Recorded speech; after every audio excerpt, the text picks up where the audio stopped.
ঢাকায় দুইটাই জিনিস খুব দামি, একটা ক্ষমতা আর একটা নাম, আর দুইটাই আমার।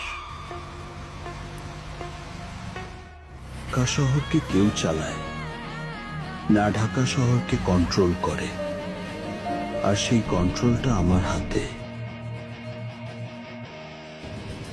আমি যুদ্ধ খুঁজি না, কিন্তু কেউ যদি যুদ্ধ নিয়ে আসে, শেষটা আমি লিখি।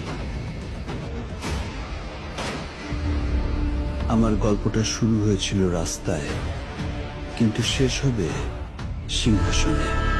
এই শহরে অনেক কিং এসেছে, কিন্তু ইতিহাসে জায়গা পেয়েছে শুধু একজন, প্রিন্স।